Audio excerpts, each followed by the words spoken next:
y'all, welcome back to Living Black Podcast with your host Ari, and it's just me today, by the way. Today we're going to be digging deeper into the topic of trust issues, but today we're going to be talking about how do trust issues form within family. Now, there will be no question of the episode or question of the day today, as this is just me on the mic for today. But look forward to our next episode where we will be having a special co-host in the house to talk about a very great topic that we've planned out already. But anyways, enough with the news and the cool announcements. Let's get on to today's episode. So, for today's episode, we're going to be digging deeper into trust issues with family and seeing if they're okay to have. So, we're going to look first into parents and kids. Then, we're going to talk about trust issues between family members. And then, there's going to be a personal experience of mine being explained. And then, lastly, we're going to talk about how we can solve trust issues or at least somewhat combat against trust issues within family. So, without further ado, let's get started. So, first off, I want to give an example of how trust issues can develop between parents and kids. So, between parents and kids, what can take place is the kid may leave the house unsupervised, and the parent may not know that the child left the house until the parent comes home and they don't see them there. Now, the kid has ran off to, who knows, a basketball game, or maybe to hang out with their friends, or maybe their boyfriend or girlfriend's house. Who knows? And the parent does not like when the kid does that. And they would prefer if the kid had asked prior to them leaving the house, or at least notified them prior to them leaving the house. Now, this is one way that trust issues can form. There's multiple ways out there, but this is one of the multiple ways. And within this example, what takes place is that the parent can no longer trust the child as the kid has dismissed from the house without any permission or anything of that sort.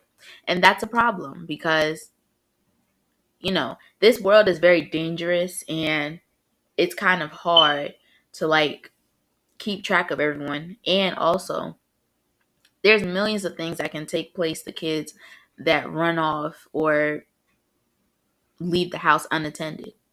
And I understand, coming from myself as a 14-year-old, I understand my generation. We want to go everywhere, without our parents and want to be free, but we're still minors. And when you go lost like that, or your parent has to put you up as missing, it hurts them for one. And for second, in some cases, the government has to get involved, or like the police officers and things like that. And you don't want that.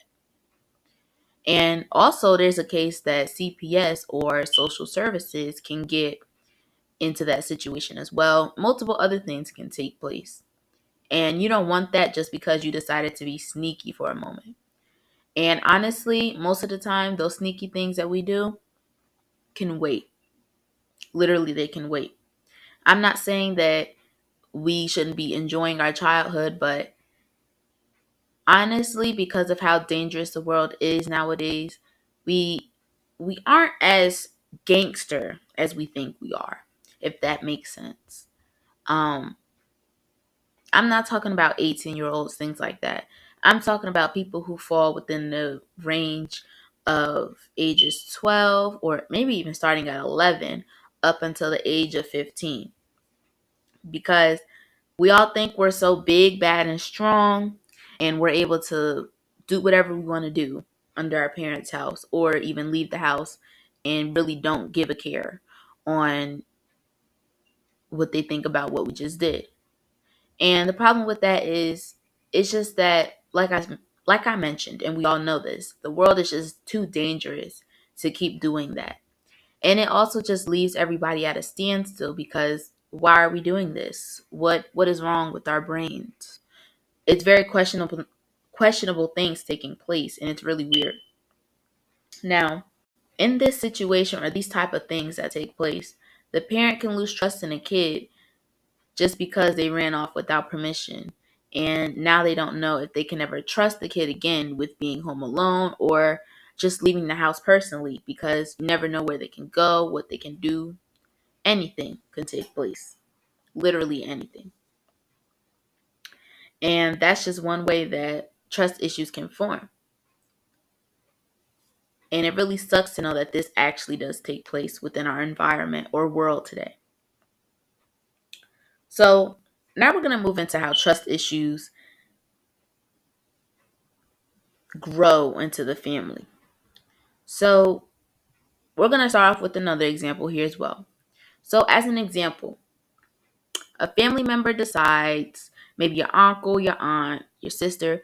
In this case, we're going to say your sister. Your sister decides to go to the park and, well, actually, scratch that. Let's find a better example. So your sister, she decides to take your brother out to maybe a special place, maybe Mexico, outside of the country. And she decides to take your brother there without letting your mother know, aunt, other sister, anybody know. And she decides to send your mother pictures of what's going on and where they're at. And all this time, nobody ever knew they were there until 3 days into the trip. And that's a problem. So then when your sister and your brother come back from their trip from Mexico, what takes place is that your mother is very mad at them. Well, mainly the sister, because your brother is quite young and they're not supposed to be leaving the country anyways. And the sister then also asks the mother for a portion of the money to cover for the trip, to as in a way to pay her back. And honestly, in the outsider point of view, first off, from the get-go, that's like, what is wrong with the sister? And secondly, once again, what is wrong with the sister? Why is she taking the child out of the country without parental permission, and then wants to ask the parents for a portion of the money once they return from the trip? And the parents were never alerted of the trip or ever asked about it. And that's the situation at hand, because it's very crazy. And in the end of that situation,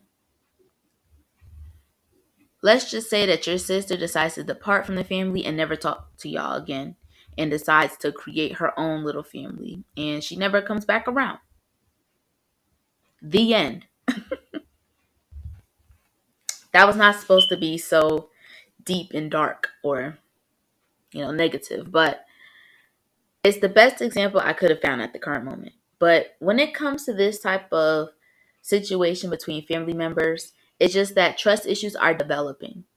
And it's more of a question of like, who can you trust now? Like, you can't even trust your own sister to watch your brother. You can't even trust your own daughter to watch her brother, or also known as your son. It's crazy, right? And it's like very questionable, because you don't know what's wrong with your sister and why such is taking place. And it's not acceptable because you didn't ask for that. And let's just dig deeper using that example into why family members can gain trust issues or develop trust issues within their own family. So, as we all know, the sister decided to ask the mother for a portion of the money after they already went on the trip, and the parents were never notified about it. And because she did not get that money, she left from the family forever, for a very long time, matter of fact. Now, that's just called putting greed over family. You shouldn't really dismiss your family just because they didn't give you some type of money that truly you were not entitled to. This can take place in a lot of things. Trust me, not even this situation only. When you're not entitled to something, more than likely you won't get it, even if you ask for it. I mean, you can try and fight for it, but it's not guaranteed in this type of situation. And when it comes to family members and them just asking for money out of the blue and things like that, it can get very out of hand. And when the person does not get what they want from you, or they don't get exactly what they need out of you, literally they will leave you empty handed like that and never return back to you again until they're dying and desperate for somebody to help them. Because it's always the same people that want your full 110% of energy and attention and money and everything else, basically all your possessions, at a time where you're not doing so well, or a time that is not the best for you. That's the problem. And then when they come back to you, they're all desperate, need help, homeless, everything else. And they really want you to help you once again. But they got mad at you because you weren't available to help them at the time being. And there was no one else for them to help. Well, there was someone else for them to ask for help from, but they decided not to. And they did all of these evil things to them. No, that's not acceptable. So we're going to get a little personal with the actual real story, okay? So I have a little personal story time for y'all. So first, we're going to start off with giving people some names. These are not literal names, but we will have to do with things that take place. So I have a family member.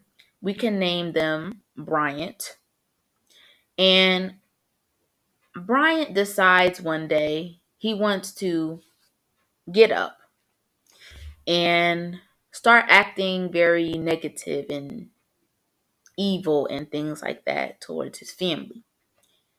And he does all of these things and claims that it's supporting another family member that is in desperate need of help, or is almost in their deathbed, or is old age, getting old and they need support that way. Now, let's say some examples of things that Bryant has done to you and your family. Bryant has decided to force you to give them money or else. So, I have a family member. Their name will be Bryant. Well, let's just say family member. So, this family member, um, they decided one day they wanted to get up and started acting very negative towards the whole family. And it's not even towards the entire family, actually, just the main intermediate people. Now, Bryant decides one day, well, not even one day, multiple days, that he's going to run up into where his intermediate family lives and decides to rearrange their whole living space, or basically their kitchen, let's first say. And they decide to show up that day, not letting anybody know that they were coming through to the house, and do whatever they want to do. Poke holes in the wall, rearrange stuff, put a new TV in the wall. And it wasn't even a brand new TV, just to be clear. And Bryant decides also later in the year that it's appropriate to decide to leave everyone else out in the family in important things, and decide that they're the main contributor to the family. Nobody else matters, including their friends. So, from an outsider point of view, we're going to break this down real quick. So, Bryant is a very not so good of a person. And it's just a matter of the fact that they decided one day that they were going to be very evil to their family and just like do all kinds of things. And most of these things are very heartbreaking to even know. And the story that I'm about to tell y'all is it's not even the entire story, because it's too many things that if I were to get on this podcast and explain it all, it would be too long for y'all to even understand.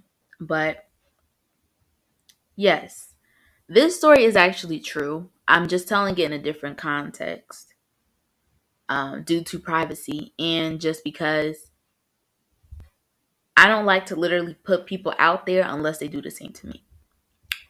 Now, let's continue with the story.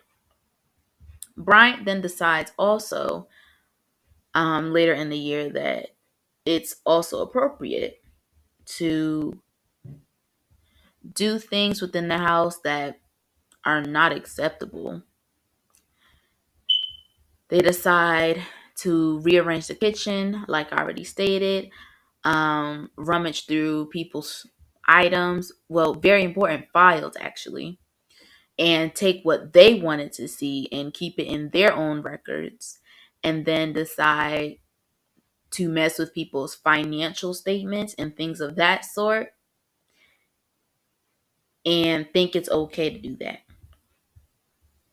Another thing that Brian decided to do was get rid of a very ancient asset of the family that was intended to be passed down from family member to family member. And it's more of like a very important asset that has been within our family for many, many years. Um, from my great grandmother all the way down to my grandmother. It's very long. But in the end of it, let's just say that that asset that was supposed to be for family is no longer owned or compromised by family. Basically, the asset was sold off. And it's not a piece of clothing, it's not a piece of anything of that sort. It's a very valuable asset. And it's not furniture either to your house. And, this asset is very important to our family. We've grown up in this house. Well, it's not really we, because I can't really say we because I haven't been here for this long, but it's almost been half of a century, basically, that this family has been here for. And Bryant even grew up in the house as well. So it's a very odd story to tell because it's heartbreaking and it's also very devastating to know that. So now within the outer box of the story relating back to trust issues, now the rest of the family has no clue how to trust this person anymore. And they don't want any more association with this person after what's taking place is over with. And this is one of the ways how trust issues can form, which is why I was talking about greed and everything else. And also, Bryant decided to do what he did with the asset due to his need for money, putting greed over family, which is what I explained earlier about trust issues with family. And this is just a very prime example that's brought into color of things that take place within family sometimes where trust can no longer be given out anymore. It has to be earned. And once you've broke boundaries, it's just that trust is no longer there. And that's what's taking place here. So now we're finally going to get into the last part of this episode. How can we handle someone that has trust issues? And how can we handle ourselves? So, if we know ourselves have trust issues, then we should try to conform ourselves into knowing how to behave, or just in general, who we can talk to and things like that, and how we can connect with other people, knowing that we have trust issues and things of that sort. And when we're handling someone else with trust issues, we always have to remember to be compassionate, be there for them, and let them know that everything is available from you to them and that they have your time and attention. And another thing with someone that has trust issues is they may not trust you right away because they have issues with trusting people. But you need to reassure them that everything is all right and they can trust you and things like that. And eventually, hopefully, they'll be able to trust you over time and get to know you better and be comfortable around you. Now, when it comes to ourselves, like I had mentioned a little bit earlier, we should know how we're going to behave and what we're going to do around other people. And if you ever need to step away from a conversation or excuse yourself from a date or anything of that sort, always feel welcome to, because your mentality is not straight. Somebody's already ruined it.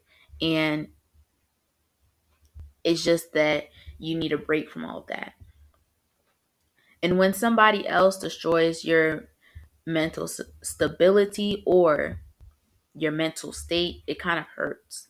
And it impacts how you behave within the future as well. So that's why it's always important to protect your energy and watch who you give your time and attention to. So that's it for today's episode. I hope you all liked it. And if there's anything you can suggest for this episode or our future episodes, let us know. Make sure to follow us on our socials. On Instagram, our account name is living_black.podcast. That's living_black.podcast. It's all lowercase. Make sure to follow us on Spotify if you haven't. Look us up as Living Black Podcast. And make sure you listen to all of our other episodes as well. We're waiting on y'all. Thank you all for tuning in. And we have a special announcement coming out in June, so stay tuned. Bye, y'all.